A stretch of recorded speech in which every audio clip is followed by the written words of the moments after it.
पातंजल योग दर्शन के लेखक हैं महर्षि पतंजलि। यानी कि जब पुस्तक का नाम आएगा तो पातंजल आएगा, और लेखक का नाम आएगा तो पतंजलि आएगा। दोनों में, एक में पातंजल एक पतंजलि, तो नाम हुआ पतंजलि।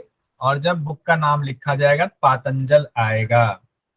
तो पातंजल योग दर्शन के लेखक हैं महर्षि पतंजलि। पातंजल योग सूत्र या दर्शन में कुल 4 पाद हैं। यहाँ अध्याय को पाद कहा गया है, ध्यान रखेंगे। प्रथम पाद, द्वितीय पाद, तृतीय पाद, चतुर्थ पाद, और हर पाद का नाम है अपना। तो क्या नाम है? पहले समाधि पाद है, दूसरा साधन पाद है, तीसरा विभूति पाद, चौथा कैवल्य पाद है। तो समाधि जो कि अंतिम लक्ष्य हमारा है, उसको सबसे पहले रखा गया है, महर्षि पतंजलि ने रखा है। उसके भी अपने मायने हैं। उसके बाद उस समाधि के लिए क्या साधन होने चाहिए, उसके लिए साधन पाद में व्यवस्था बताई गई है। साधन को करने से क्या क्या विभूति मिलती है, क्या सिद्धि मिलती है, उसको विभूति पाद में बताया गया है।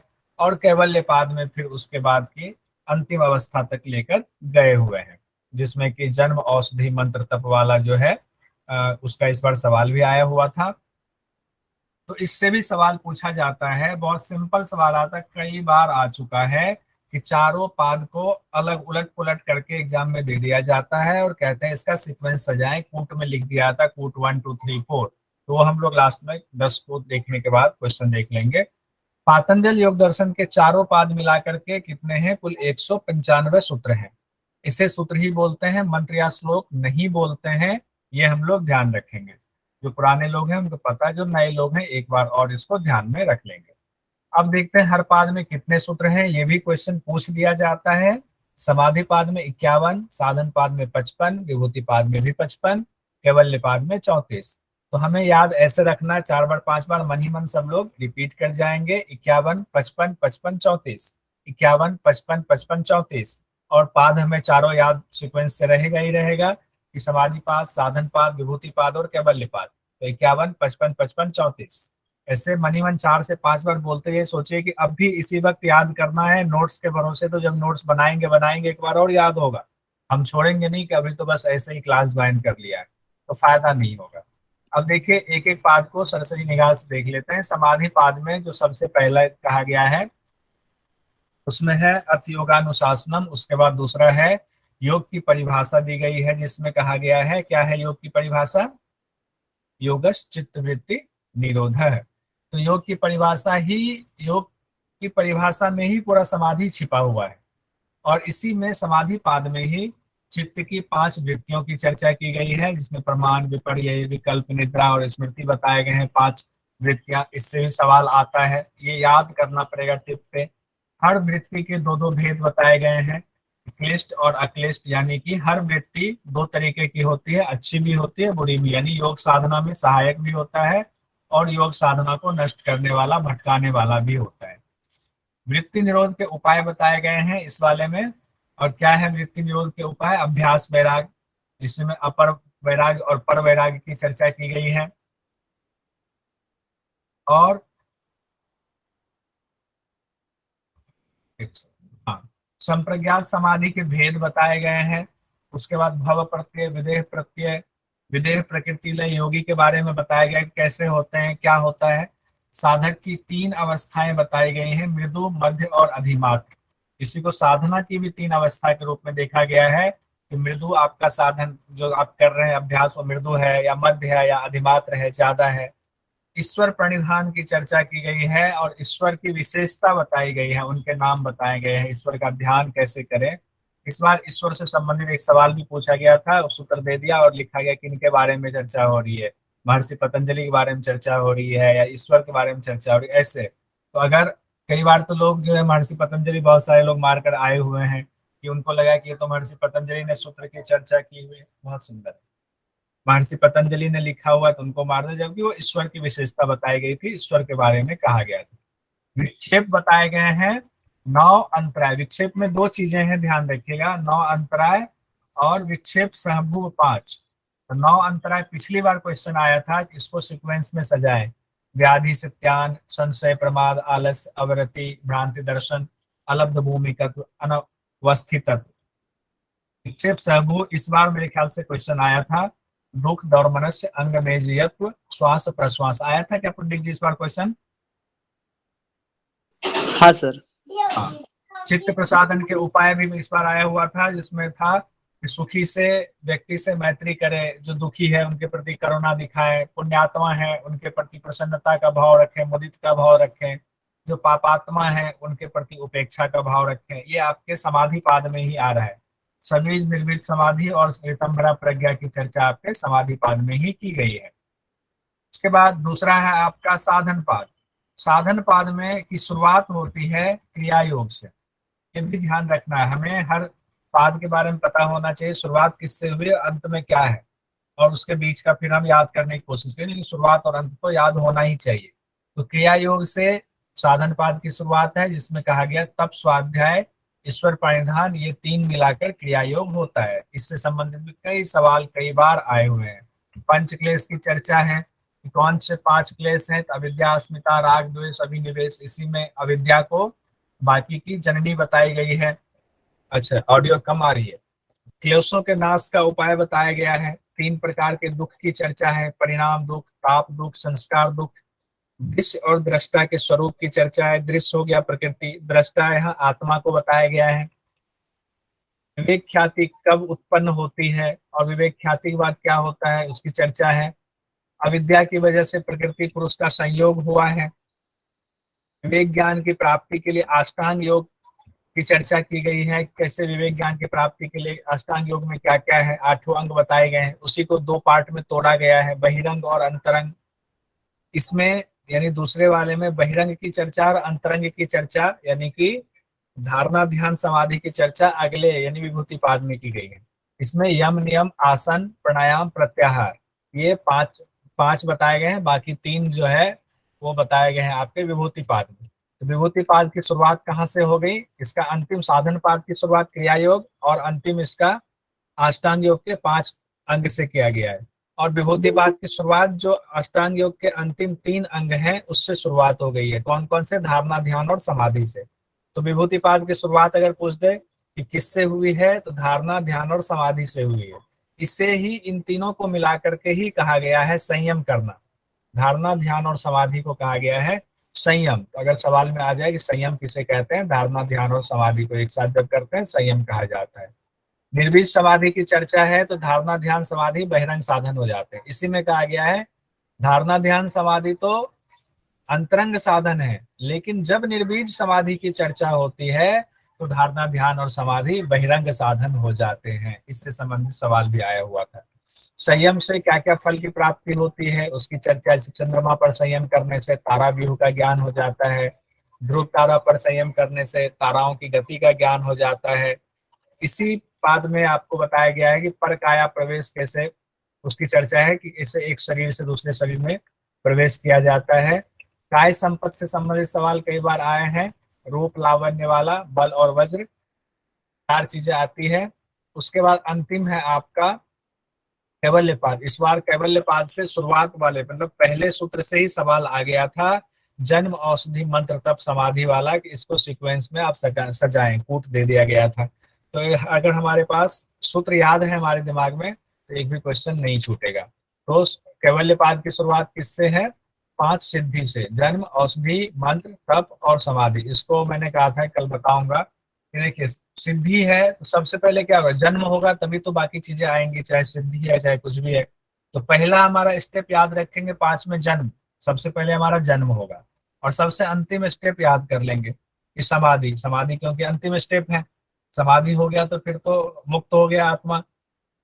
तो जन्म और समाधि याद रखेंगे, बाकी बीच में 3 रखेंगे। कैसे याद करेंगे उसको देखिए। जैसे जन्म हुआ हमारा, तो जन्म के बाद क्या होता है, हमारा गर्भनाल कटता है। तो गर्भनाल कटने के बाद उस पर औषधि लगाई जाती है। ऐसे बस याद करने के लिए कह रहा हूँ, इसको किसी और संदर्भ में ना जोड़े। जन्म हुआ हमारा, गर्भनाल कटा, हम माँ से अलग हुए तो हमारे गर्भनाल पे घाव ना हो जाए तो औषधि लगाती है। तो दूसरी सिद्धि औषधि के रूप में याद करें। और औषधि लगा करके हम थोड़े से बड़े हुए, गर्भनाल सूख गया, हम अलग हो गए हैं। अब हमने मंत्र जाप सिखाया जा रहा है। हमारा जो है जनेऊ संस्कार हुआ तो हमें मंत्र सिखाया गया, हमने मंत्र किया, मंत्र के द्वारा हमने तपस्या शुरू कर दी, जैसे बालक ध्रुव ने कर दी थी। तो उन्होंने तपस्या शुरू कर दी, फिर उनको समाधि मिली थी। तो इस तरह से हम सीक्वेंस से याद करेंगे, 5 सिद्धियां हमें बस याद करने की टेक्निक के बारे में बता रहा हूँ, बाकी इसका अर्थ अलग अलग है। उस सूत्र में जब हम लोग आएंगे तो पढ़ेंगे। धर्म में एक समाधि की चर्चा इसी में कही की गई है, यानी कैवल्य की प्राप्ति से ठीक पहले धर्म में एक समाधि आती है, उसके बाद वैराग्य आ जाता है, और फिर हमारे पास कैवल्य की प्राप्ति होती है, हम मुक्त हो जाते हैं। हम देख लेते हैं समाधिपाद के जो 10 हम लोगों ने सूत्र को अभी याद किया हुआ है, उच्चारण किया हुआ है, उसका पहला सूत्र हमारा है अथ योगानुशासनम। अब अथ योगा, अथ का अर्थ होता है अब, और साथ ही अथ की का इस्तेमाल शुभ की शुरुआत जब हम किसी चीज की करते हैं, कोई शुभ कार्य करते हैं तो अथ शब्द लगाया जाता है, ये संस्कृत में ऐसा इस्तेमाल किया जाता है। अब अथ योगानुशासनम का अर्थ ये कहा गया है कि अब हम योग की शिक्षा देने वाले 196, हाँ अनामिका जी है, एक दो सूत्र का अंतर है, लेकिन जो सर्वमान्य है एग्जाम के हिसाब से 195 ही है, लेकिन 196 भी कई जगहों पर दिया गया है। बहुत अच्छा, ये जानकारी होनी चाहिए। कहा गया कि अब योग की शिक्षा देने वाले ग्रंथ को प्रारंभ करते हैं, यानी कि हम उसके अनुशासन में बंधते हैं। अनुशासन से यहाँ शब्द सिर्फ शाब्दिक अर्थ नहीं है, अनुशासन, अनुशासन से अर्थ ये है हम कोई भी चीज जब पढ़ते हैं, ज्ञान लेते हैं, तो अनुशासन उसमें सम्मिलित होता है। तो यहाँ तात्पर्य ये है, अब हम योग की शिक्षा जो देने वाले ग्रंथ है जो महर्षि पतंजलि में लिख रहे हैं, वो कहते हैं अब हम इसका की शुरुआत करते हैं, प्रारंभ करते हैं। तो प्रारंभ कहाँ से करते हैं? योगश चित्त वृत्ति निरोध, यानी सबसे पहले योग की परिभाषा ही उन्होंने उठा करके रखा हुआ है महर्षि पतंजलि ने। परिभाषा में क्या कहा गया है? योगश चित्त वृत्ति निरोध। अगर एग्जाम में आ जाए पातंजल योग दर्शन में योग की परिभाषा किस पाद में है, और तो ये हो जाएगा प्रथम पाद समाधि पाद, और क्या है परिभाषा? तो योगश चित्त वृत्ति निरोध है। अब चित्त की वृत्तियों का निरोध ही योग है। अब निरोध का अर्थ क्या है? वृत्तियों का खुद ब खुद रुक जाना, यानी ये नहीं कि जबरदस्ती हमने किसी वृत्ति को रोकी हुई है, उसको निरोध नहीं करेंगे, उसको कहेंगे विरोध, उसको कहेंगे जबरदस्ती रोकना, वो निरोध की श्रेणी में नहीं आएगा। तो वृत्ति से यहाँ तात्पर्य क्या है? वृत्ति से तात्पर्य है कि हमारे मन के अंदर असंख्य वृत्तियां चलती हैं एक साथ। कई लोगों का हो सकता है जो अभी पढ़ाई कर रहे हैं, मन कहीं और भी होगा, कोई चीज, कोई दिन में कोई दिक्कत हो गई होगी, या कल की कोई प्लानिंग होगी तो उस पर दिमाग जा रहा होगा बार बार, फिर यहाँ ला रहे होंगे, फिर ध्यान कहीं जा रहा होगा। क्योंकि बहनें होंगी जो खाना बना रही होंगी, उनको खिलाना होगा, कहीं नमक ज्यादा ना हो जाए, तो वृत्तियां चलती रहती हैं, असंख्य वृत्तियां चलती हैं। उन वृत्तियों, यानी कि जितने हमारे इंद्रियां हैं वो अपना व्यापार करती रहती हैं अपने हिसाब से। वो जो वृत्तियां, असंख्य वृत्तियां चलती रहती हैं, उन वृत्तियों का निरोध करना, एकाग्र कर देना, वो अवस्था में जब निरोध हो जाता, जो वृत्तियां अब चलेंगी नहीं, तब खुद ब खुद सारी वृत्तियां रुक जाएंगे, तब हमें योग असली हमारा सिद्ध होगा। तब उसको कहेंगे कि अब हम योग की श्रेणी में आ गए, योगी हो गए। अभी हम लोग अपने आप को योगी भले ही कह लें, हम सब योग के साधक हैं, योगी नहीं हैं। भले यूट्यूब पे मैं भी लिख लेता हूँ योग गुरु, हम योग गुरु नहीं हैं। योग शिक्षक हो सकते हैं, योग साधक हो सकते हैं, लेकिन योग गुरु जब तक आत्मदर्शन नहीं हुआ, हम योग गुरु नहीं हो सकते हैं। ये ध्यान में रखना है। अब कहा गया है कि अगर हमने चित्त की वृत्तियों का निरोध कर लिया तो होगा क्या? योग तो सिद्ध हुआ, लेकिन इससे हमारे अंदर क्या अंतर आएगा, क्या चेंजेज आएंगे? तो महर्षि पतंजलि कहते हैं तब ये होगा, तब ये होगा द्रष्टु स्वरूपे अवस्थानम, यानी कि दृष्टा अपने स्वरूप में अवस्थित हो जाएगा। दृष्टा कौन है? तो कई बार ये एग्जाम में आता है, दृष्टा, दृष्टा से तात्पर्य है प्रकृति है कि पुरुष है, क्या है? तो ये प्रकृति नहीं, पुरुष है। दृष्टा कौन है? पुरुष है। पुरुष यानी आत्मा है। तो दृष्टा को ही आत्मा कहा गया है, दृष्टा को ही पुरुष कहा गया है। और दृश्य, यही पर एक शब्द अपनी तरफ से जोड़ रहा हूं, दृश्य। दृश्य किसको कहा गया है? पुरुष या प्रकृति, क्या कहेंगे? बोलिए। माइक खोल के बोल सकते हैं। मेरी क्लास में जब मैं क्वेश्चन पूछूं तो माइक खोल के बोल सकते हैं, कोई दिक्कत नहीं, और टाइप भी कर सकते हैं। तो दृश्य क्या हुआ? प्रकृति। प्रकृति। और दृष्टि क्या हुआ? पुरुष। क्योंकि देखिए अभी हम बोलते जाएंगे ना तो क्वेश्चन यहीं से पूछा जाता, अलग से कोई क्वेश्चन नहीं आता है कि आप सोचेंगे अलग से हमारे लिए तो कोई अलग से क्वेश्चन आएगा, क्वेश्चन यहीं छिपा हुआ है। तो तदा द्रष्टु स्वरूपे अवस्थानम, वो जो द्रष्टु है, दृष्टा है यानी आत्मा है, वो अपने स्वरूप में अवस्थित हो जाता है, यानी सारी वृत्तियां रुक गई। अब उसको पता चलता, अरे मैं तो अब अपने शुद्ध स्वरूप में हूँ, मैं तो ये था ही नहीं जो अब मैं अब तक समझ रहा था। तो अब सवाल यहाँ फिर आ जाता है, महर्षि पतंजलि बताते जा रहे हैं, सवाल उठता जा रहा है मन में। अब मन में सवाल ये आता है कि वृत्तियों के निरोध से पहले दृष्टा का स्वरूप कैसा था, यानी हमारी आत्मा जो है वो आत्मा का स्वरूप पहले कैसा था। अब आप कह रहे हैं कि हमारी चित्त की वृत्तियों का निरोध हो गया, तो अब दृष्टा जो है अपने स्वरूप में अवस्थित होगी, पहले का स्वरूप कैसा था जरा ये भी बता दीजिए। तो महर्षि पतंजलि कहते हैं वृत्ति सारूप्य मित्रत्र। अब कहते हैं जैसा, जैसी आपकी वृत्ति थी वैसा आपने अपना स्वरूप समझ लिया, यानी आपसे मतलब दृष्टा से, यहाँ आपसे मतलब है आप अगर अपना स्वरूप समझ रहे हैं तो आप मतलब आत्मा अपना स्वरूप अपनी वृत्ति के हिसाब से समझ लेते हैं। जैसे कि उदाहरण के तौर पर हम किसी से पूछते हैं आप कौन हैं, अगर हमने पूछा संतोष जी आप कौन हैं, तो अगर संतोष जी डॉक्टर हैं, उनका पेशा डॉक्टरी का है, तो वो कहेंगे मैं एक एमबीबीएस डॉक्टर हूँ या मैं एक डेंटिस्ट हूँ, जबकि वो डेंटिस्ट है नहीं, वो डॉक्टर है नहीं, वो मतलब आत्मा, वो तो प्रकृति है। तो वो क्या है, वो आत्मा है, वो पुरुष है, वो दृष्टा है। वो तो उन्होंने, जबकि उन्होंने अपनी जो व्याख्या दी, अपनी जो पहचान बताई, वो दृश्य के हिसाब से बता दिया, अपनी वृत्ति के हिसाब से बता दिया कि मैं, मेरी वृत्ति डॉक्टरी की तरफ है, मैं डॉक्टर। किसी पूछा आप कौन है, मैं वकील हूँ जी।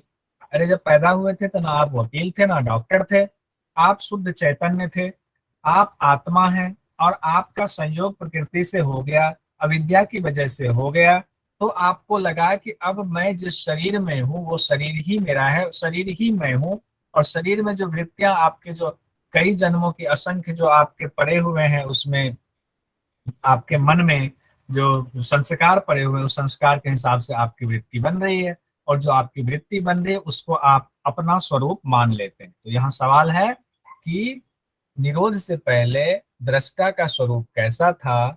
तो दृष्टा का स्वरूप वृत्ति के हिसाब से था।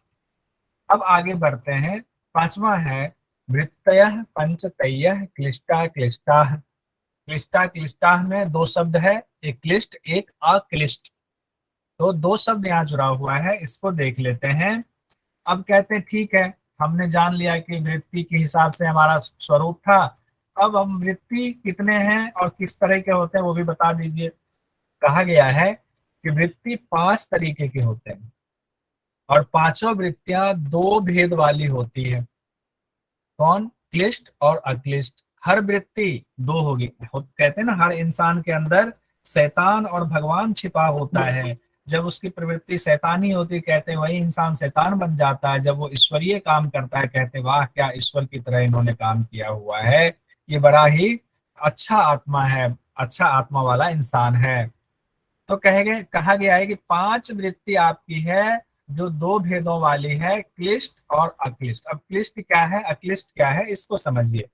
क्लिष्ट है कि जब योग साधना में आपके अंदर जो क्लेश है उसको बढ़ाने वाली जो तत्व है, जो बढ़ाने वाली आपकी वृत्ति होगी, वो आपकी क्लिष्ट वृत्ति होगी। और अक्लिष्ट वृत्ति कौन सी होगी, योग साधना में क्लेशों को हटाने वाली, यानी योग साधना में आपको सहायता प्रदान करने वाले जो आपके विचार होंगे, आपकी वृत्तियां होंगी, वो आपकी अक्लिष्ट वृत्ति है। लेकिन ध्यान रखिएगा, महर्षि पतंजलि कहते हैं कि आपको कैवल्य प्राप्ति के लिए क्लिष्ट तो हटाना ही है, बाद में अक्लिष्ट वृत्ति का भी नाश करना है, उसको भी खत्म करना, उसका भी निरोध करना है।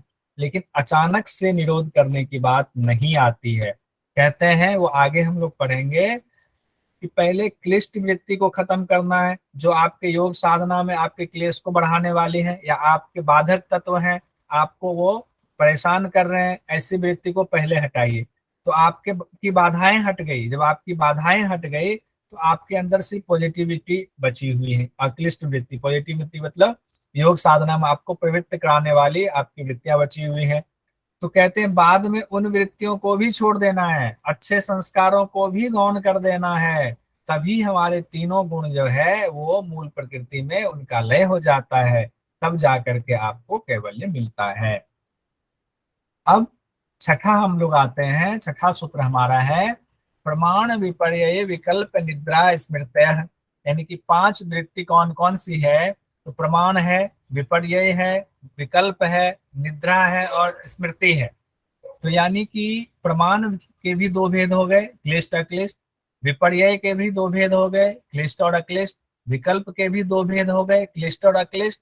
निद्रा के भी दो भेद हो गए, क्लिष्ट और अक्लिष्ट। और स्मृति के भी दो भेद हो गए, क्लिष्ट और अक्लिष्ट। क्लिष्ट अक्लिष्ट हम लोग पहले पढ़ चुके हैं, तो आपको आसान एग्जाम में पूछ दिया जाता है। ये पांच आपको सीक्वेंस में सजाना होता है, पांचों को अलग अलग तरीके। जैसे पहला उन्होंने प्रमाण दे दिया, फिर निद्रा दे दिया, दूसरा विपर्यय, तीसरा दे दिया, चौथा विकल्प दे दिया, स्मृति पांचवा। आपको कहा इनको सीक्वेंस में सूत्र के हिसाब से सजाएं। तो आप सूत्र के हिसाब से जब आपको सूत्र याद रहेगा तो आप खट से सजा देंगे। प्रमाण, विपर्यय, विकल्प, निद्रा, स्मृति हमने पढ़ा हुआ था, याद किया हुआ था, वहां आप कूट आराम से चुन लेंगे। क्वेश्चन पे भी अभी हम लोग आएंगे, पहले आप देख लेते हैं आगे कि प्रमाण क्या है। कहा गया है प्रत्यक्षानुमानागमाः प्रमाणानि, यानी कि प्रमाण वृत्ति के तीन प्रकार बताए गए हैं। कौन कौन से? प्रत्यक्ष, अनुमान और आगम। ये तीन प्रमाण हैं, इनके द्वारा हम प्रमाणित करते हैं किसी चीज को। तो कैसे तीन चीजों के द्वारा प्रमाणित करते हैं? प्रत्यक्ष, अब कहते हैं ना प्रत्यक्ष को प्रमाण की क्या आवश्यकता है, हम लोग अक्सर इसका इस्तेमाल करते हैं। जो चीज दिख रहा है वही तो प्रमाण है। आपसे कहा कि देखो मोहल्ले में हाथी आया हुआ है, आपने सुना और आप तुरंत निकल कर घर से बाहर निकले, आपने देखा कि हाँ हाथी आया हुआ है, तो आपको प्रमाण मिल गया, क्योंकि आपकी मन, बुद्धि और इंद्रिय ने देख लिया कि हाँ हाँ ये तो हाथी है, चलो हमने मान लिया, प्रमाण हमारा मिल गया। अब है ये प्रत्यक्ष प्रमाण की श्रेणी में आएगा, जब मन, बुद्धि, इंद्रियों के द्वारा आप किसी चीज का साक्षात्कार कर लेते हैं, किसी वस्तु का, तो वो प्रमाण प्रत्यक्ष की श्रेणी में आता है। दूसरा है हमारा अनुमान प्रमाण। अनुमान प्रमाण में होता है, जैसे हमने देखा कहीं से धुआं उठ रहा है, तो किसी ने कहा "अरे देखो देखो धुआं उठ रहा है, किसी घर में आग तो नहीं लग गई है?" तो हम लोग पानी लेकर दौड़ते हैं, ये मान लेते हैं उस समय कि हाँ आग लग गई है, और हम सीधे पानी लेकर आग बुझाने के लिए दौड़ते हैं। हम पहले उसको प्रत्यक्ष करने नहीं जाते हैं। हमने अनुमान लगाया धुआं है तो आग लगी होगी कहीं पर, तो चलो आग को बुझाया जाए, इसको अनुमान प्रमाण कहते हैं। और तीसरा है आगम प्रमाण। आगम प्रमाण में आता है वेद शास्त्र और महापुरुष हमारे, उन्होंने जो बात कह दी है, जो उनके कथन है, जो उनके वचन है किसी चीज के बारे में, हम उसको आगम मानते हैं, मान लेते हैं नहीं वेद में लिखा है इसीलिए इसको सच मान लिया जाए, किसी महापुरुष ने कह दिया है इसीलिए उसको सच मान लिया जाए। महर्षि पतंजलि ने कह दिया हुआ है ऐसा, हम इसको मानेंगे नहीं, उन्होंने कहा है तो सच ही कहा होगा, हमारे पूर्वज हैं और काफी विद्वान है, उन्होंने आत्मदर्शन किया, तो उनकी बात को हम काट नहीं सकते। तो ये आपके आगम प्रमाण की श्रेणी में आ जाएगा। तो तीन प्रमाण आपके हो गए, प्रत्यक्ष, अनुमान और आगम। आठवां है हमारा विपर्ययो मिथ्या ज्ञान मत द्रूप प्रतिष्ठम। अब कहते हैं कि विपर्ययो मिथ्या ज्ञान, जो आपका मिथ्या ज्ञान होता है उसके द्वारा जो आप कोई चीज, कोई मत अपना बना लेते हैं झूठे ज्ञान के द्वारा, उसी को विपर्यय कहते हैं। ये क्या है? वृत्ति है आपकी, वृत्ति पंच है, पांच वृत्ति में से विपर्यय भी एक वृत्ति है। तो कहते हैं कि जब झूठा ज्ञान जो कि सच नहीं होता है, जैसे कि आप समंदर किनारे जाएं, आपने सीपी देख ली, उस पर सूर्य की रोशनी पड़ती ही सीपी चमकने लगती है, और दूर से आपने देखा, आपको लगा शायद वहां चांदी पड़ी हुई है, और आप उसकी तरफ दौड़ते हैं कि चांदी है, वो चांदी लेने के लिए आप वहां जाते हैं, आप देखते हैं ये तो सीप है, ये तो चांदी है ही नहीं। तो क्या हुआ? वो मिथ्या ज्ञान था, वो सच नहीं था, वो झूठ था। तो लेकिन वो था तो सही, कुछ ना कुछ तो था वहां पर, लेकिन उसमें जो चीज हमने देखा, जिसका आभास हमने किया, वो उसमें मौजूद नहीं था। ये विपर्यय की श्रेणी में आता है। अब उसके बाद है विकल्प।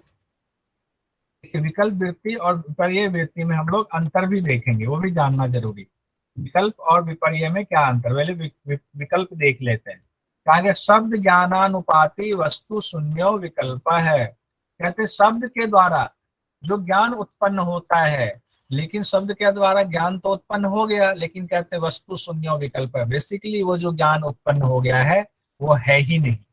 जो ज्ञान, जैसे कि आपको कहा गया, किसी ने कहा स्वर्ग ऐसा होता है, स्वर्ग में अप्सराएं होती हैं, स्वर्ग में ऐसे डांस होता है, ऐसे नाच गाना होता है, वहां कल्प वृक्ष है स्वर्ग में।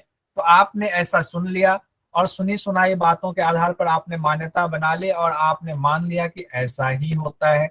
अब वो तय नहीं है ऐसा होता है या नहीं होता है।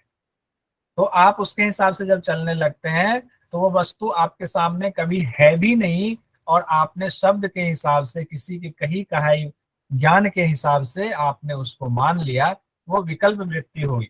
और यहाँ पर जो आपके विपर्य वृत्ति में था कि सीपी तो है, बस सीपी में वो आभास चांदी की आ गई, बस वो हमारा वहम हो गया, लेकिन सीपी था। हमें पता चलता है कि आभास क्यों हुआ, क्योंकि सूर्य की रोशनी पड़ी थी, इसीलिए वो चमका, तो चांदी जैसा चमका। तो लेकिन वहां चीजें दिखी थी और यहाँ नहीं है, ये दोनों में थोड़ा अंतर हो जाता है। 10वां और अंतिम आज का हम लोग सूत्र पढ़ेंगे, अभाव प्रत्ययालंबना वृत्तिर निद्रा। कहते हैं अभाव के ज्ञान का ही जब एहसास होता है तो निद्रा वृत्ति में उसको गिना जाता है। अब अभाव के ज्ञान का एहसास कैसे होता है, अवलंबन कैसे होता है?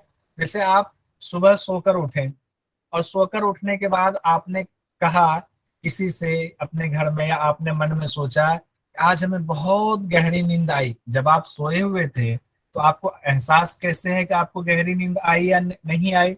यानी कि आपको अभाव का ज्ञान, जब आप सोए हुए थे तो अभाव में थे, लेकिन उसका एहसास आपको है, उस अभाव का भी एहसास आपको है। हम गहरी निद्रा में सोए हुए थे। बहुत सारे लोग कहते हैं आज मन भारी लग रहा है, ठीक से नींद नहीं आई। या सपना, जब कोई, कई बार कुछ ऐसा स्वप्न, हम खराब स्वप्न देखते हैं तो हम, नींद तो नहीं खुलती लेकिन सुबह उठ करके मन हमारा खराब होता है, हम कहते हैं आज ना बड़ा नींद आज अच्छी नहीं रही। तो वो कैसे है, मेरा उस चीज का हमें अभाव होने के बावजूद एहसास अंदर बना हुआ था, यानी कोई ना कोई था जो उस चीज को हम देख रहे थे, हमें एहसास उसका हो रहा था जबकि हम सोए हुए थे। तो इसी को कहा गया है कि अभाव के ज्ञान का भी जब एहसास हो तो वो निद्रा वृत्ति में गिना जाएगा। अब कुछ 10 सूत्र हम लोगों ने किया है, इसका कुछ क्वेश्चन देख लेते हैं। पातंजल योग दर्शन का पहला सूत्र क्या है? अर्थ योगा, इसमें हमने लिख दिया तो इसका खैर दूसरे से नहीं लिखा होगा, दूसरे से हटाता हूँ, फिर से हटा देना था। ठीक है, अर्थ योगानुशासनम हमारा समाधि पाद का पहला सूत्र है, अर्थ योगानुशासनम। अब सवाल आ जाता है अर्थ योगानुशासनम किस पाद का सूत्र है? तो समाधि पाद का सूत्र है। अब प्रश्न आपके सामने आता है, योग की परिभाषा क्या है? योग की परिभाषा का सूत्र बताइए। योग से चित्त वृत्ति निरोध। या तो आपके सामने सूत्र होगा या आपको सीधा सेंटेंस लिखा होगा। तो क्या हुआ, चित्त की वृत्तियों का निरोध ही योग है।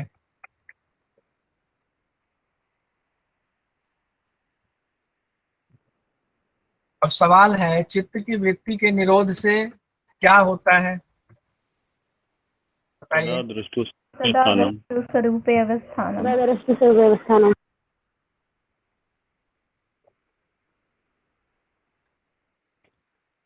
सदा दृष्टु स्वरूप अवस्थानम, यानी कि आत्मा अपने स्वरूप में स्थित हो जाती है। अब सवाल है, वृत्ति के निरोध से पहले दृष्टा का स्वरूप कैसा था? वृत्ति सारूप्य मित्रत्र। वाह, ऐसे जवाब देंगे तब तो आनंद आ जाएगा। वृत्ति सारूप्य मित्र, यानी कि वृत्ति के हिसाब से उसका स्वरूप था। दृष्टा का, किसका स्वरूप? दृष्टा का स्वरूप था। पांचों वृत्तियों के कितने भेद हैं?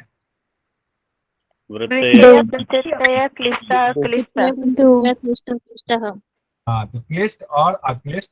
हर वृत्ति, पांचों वृत्ति के दो भेद हैं, क्लिष्ट और अक्लिष्ट। पातंजल योग दर्शन के मुताबिक कितनी वृत्तियां हैं? 5।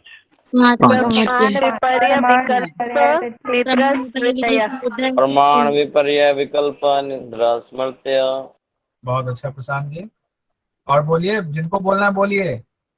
प्रमाण विपर्य विपरीत प्रमाण विपर्य विकल्प निद्रा स्मृति। प्रमाण विपर्य विकल्प निद्रा स्मृतिया। बहुत अच्छा पूनम जी। ये 5 है, प्रमाण विपर्य विकल्प निद्रा स्मृति। प्रमाण विपर्य विकल्प। तो ये 2 सवाल आपका यहाँ कवर हो गया। अब इसमें से बताइए, ये सवाल देखिए, पतंजलि के मुताबिक कौन कौन सी वृत्तियां हैं? प्रमाण, निरोध, दुख, स्मृति, इसमें से कूट बताइए। प्रमाण स्मृति। लास्ट वाला फर्स्ट और फोर्थ। फर्स्ट और फोर्थ। 1 और 4 सर, लास्ट। और 4 प्रमाण निरोध स्मृति। ठीक है, इसको हमने ये कर। पतंजलि के अनुसार प्रमाण कितने प्रकार के हैं? 3 प्रकार के। प्रमाण, अनुमान, आगम, प्रमाणानि। प्रत्यक्ष, अनुमान, प्रमाणानि। ठीक है, अब देखिए क्वेश्चन आपने कह दिया, इसमें से बताइए पर्ची पतंजलि के अनुसार प्रमाण है प्रत्यक्ष, आगम, विकल्प, निद्रा। कूट बताइए। प्रत्यक्ष आगम 1 और 2। प्रत्यक्ष आगम। बहुत अच्छा। बाकी लोग, सब लोग इसमें यही मेन देखिए, पढ़ लिया भले आपने कितना भी, अगर यहाँ पर कंप्लीट नहीं करवाए तो एग्जाम में यही काम देगा। कितना भी आप ज्ञानी हैं और अगर आपने सही उत्तर नहीं दिया तो आप पास नहीं हो पाएंगे। पतंजलि के अनुसार देखिए, इसमें क्वेश्चन इस तरह से नेट जीआरएफ में आया हुआ था। पतंजलि के अनुसार प्रमाण है अनुमान, प्रत्यक्ष, विकल्प, आगम, और कूट दे दिया गया था। तो कूट कौन सा होगा? तो 1, 2 और 4। 1 2 4। 1 2 4 प्रत्यक्ष, अनुमान और आगम। विकल्प जो है, विकल्प क्या है?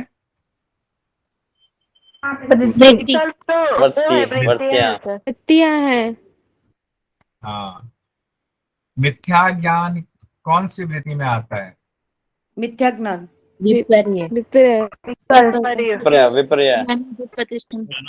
क्या ज्ञान कौन सी शब्द के हिसाब से ज्ञानम तद्रूप प्रतिष्ठम। विपर्य ज्ञान। ठीक है, शब्द के हिसाब से कल्पना करना कौन सी वृत्ति है? शब्द ज्ञानानुपाती। शब्द ज्ञानानुपाती। क्या शब्द ज्ञानानुपाती? क्या विकल्प। वस्तु शून्य। विकल्प वस्तु सुनियो विकल्प। वस्तु शून्य विकल्प है, तो ये विकल्प वृत्ति में आएगा। अब है, अभाव के ज्ञान का अवलंबन कौन सी वृत्ति कहलाती है? निद्रा। निद्रा। ये सूत्र बोलिए, सूत्र बोलिए। अभाव प्रत्ययालंबना निद्रा। पूनम जी बोलिए। अभाव प्रत्ययालंबना वृत्ति निद्रा। चंदन जी बोलिए। अभाव प्रति आलम्बन वृत्ति निद्रा। मनीता जी। अभाव प्रत्यावलंबन। अभाव प्रत्यालंबन वृत्ति। सॉरी सर, नहीं बोल पा रही मैं अभी। अच्छा, कोई बात नहीं। वृत्ति निद्रा। अच्छा, लोमस जी। अभाव प्रत्यावलंबन समावेश वृत्ति निद्रा। समावेश कहाँ से हो गया? ठीक है, अभाव प्रत्यालंबन वृत्ति निद्रा सर। हाँ, अभाव प्रत्ययालंबना वृत्ति निद्रा। अभाव प्रत्ययावलंबन वृत्ति निद्रा।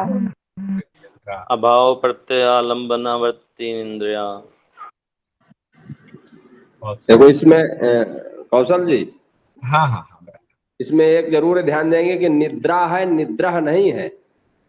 नींद आई थी ना कि नींद आया था। सुन रहे हैं ना सब लोग? विजय सर बता रहे हैं, ध्यान से सुनिए। निद्रा नींद आई थी स्त्रीलिंग है, और स्त्रीलिंग सदा जो है तो लास्ट वाला दीर्घ होगा, आकारांत स्त्रीलिंग होगा। अगर निद्रा कर देंगे तो पुल्लिंग हो जाएगा। पुल्लिंग हो जाएगा तो आपको कहना पड़ेगा कि नींद आज आया था, तो उसको दीर्घ दकार करेंगे, निद्रा। निद्रा, निद्रा नहीं करेंगे। सुन रहे हैं ना? अभाव प्रत्यालंबना वृत्ति निद्रा। वृत्तिर निद्रा। ठीक है, आगे। हाँ, बहुत सुंदर। देखिए इसी तरीके से सब लोग ध्यान देंगे।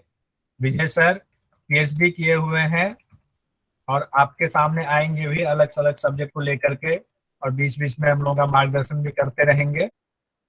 अब इसमें जो सवाल आया था वो इस तरह से आया था कि योग सूत्र के अध्यायों को सही क्रम में सजाएं। तो साधन पाद, कैवल्य पाद, समाधि पाद, विभूति पाद, ऐसे आपको उल्टा सीधा दे दिया जाता है। आंसर में क्या होगा?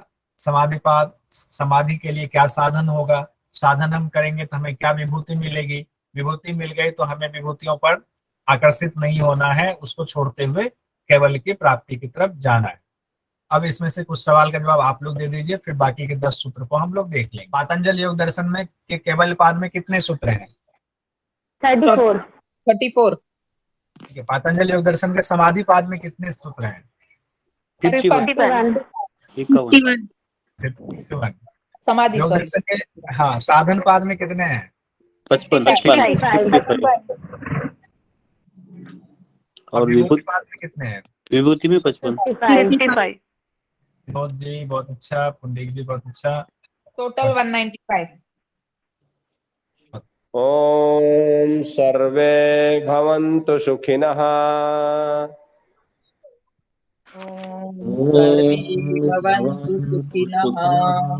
अब साथ में बोलना है। सर्वे सन्तु निरामया, सर्वे भद्राणि पश्यन्तु, मा कश्चित् भवेत्। ओम शांति शांति शांति शांति। ओम